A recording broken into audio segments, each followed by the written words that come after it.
Sir जैसे कि आए दिन मुद्दे आते रहते हैं कि थिएटर्स तक ऑडियंस नहीं जा रही है। कैसी फिल्म बने कि दर्शक थिएटर तक आने को मजबूर हो जाए, या कैसे दर्शकों को सिनेमाघरों तक खींच के लाया जाए? देखिए, ये तो डायरेक्टर्स का, राइटर का मेन भूमिका होती है। कलाकार जो है वो आप किस रूप में उनसे काम निकालते हैं, आप किस रूप से उनसे काम निकालते हैं, वो डायरेक्टर के ऊपर डिपेंड करता है, राइटर किस तरह से लिखता है। जब स्टोरी अच्छा होगा, स्क्रीन प्ले अच्छा होगा, डायरेक्टर उसको मोतियों की तरह पिरो के अगर आपके सामने रखेगा तो ज़रूर जो जनता नहीं देख रही फिल्में, भोजपुरी फिल्म को, अवधी फिल्म को हमारा पूरा समाज देखना चाहता है, लेकिन जब उनको लगेगा नहीं इसमें एक साफ सुथरा एक मैसेज की फिल्म है, पारिवारिक फिल्म है, ज़रूर लोग देखना चाहेंगे। मैं समझता हूँ ऐसा प्रयास इन्होंने किया है, जहाँ तक इनकी बातों से मुझे लगा है।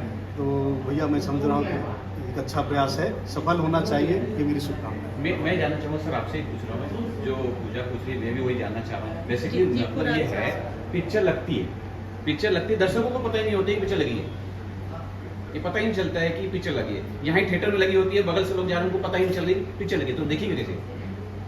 तो क्या कारण है, क्या किस कारण से लोग को पता नहीं चल रहा है? इसी बात का तो दुख है।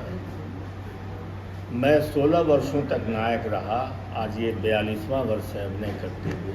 हम लोग के ज़माने में तो ये इलेक्ट्रॉनिक मीडिया और यूट्यूब बने और पत्रकारों के कलम की स्याही सूख जाती थी किसी भोजपुरी फिल्म के बारे में या फिल्म के कलाकार के बारे में लिखने। लेकिन जो कंटेंट होता था, जो पब्लिसिटी का तरीका था, हमारा जो दर्शक है ये व्यवसाय भी है, कला के साथ साथ ये व्यवसाय भी है। तो आपको सबसे पहले ये जानना चाहिए कि आप अपने प्रोडक्ट को किस ग्राहक बेचेंगे, किसके पास। अगर आप बिस्किट भी बनाते हैं, आप लॉलीपॉप बनाते हैं, तो आपको मालूम होता है ना कि आपका ख़रीदार कौन है, उस तक हम कैसे पहुंचेंगे। नतीजा है कि उस ज़माने में जो पब्लिसिटी का माध्यम था वो अखबारों से या जीप में पब्लिसिटी करते थे, गांव-गांव में पब्लिसिटी होती थी और घर की महिलाएं आती थी। जैसा कि हमारे विनोद बाबू ने कहा कि अच्छी पटकथा लिखिए और ये लिखिए। मुझे लगता है, मेरा अपना व्यक्तिगत विचार है कि आज के दौर में आप कितनी भी अच्छी पटकथा लिख दें, दर्शक नहीं आएंगे। और किसी भी क्षेत्रीय भाषा की फिल्म की सफलता में सबसे बड़ा योगदान महिलाओं का, महिला दर्शकों का होता है। अगर महिला, हमारे घर की महिलाएं नहीं आएंगी तो कभी भी किसी क्षेत्रीय भाषा की फिल्म सफल नहीं हो सकती है। और इसमें सबसे बड़ा रोड़ा जो आज हम लोग की पिक्चरें लगती थी तो 50 हफ्ते और 75 हफ्ते चलती थी।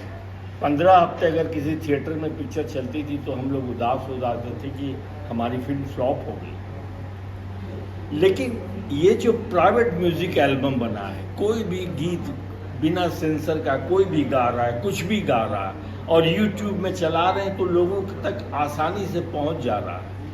उससे लोगों की एक धारणा बनी है कि इस फिल्मों में, इस तरह की फिल्मों में, और वही कलाकार जो एल्बम में गा रहे हैं वही फिल्मों में दिखाई देते हैं। तो हमारे लिए दोहरी मार पड़ रही है।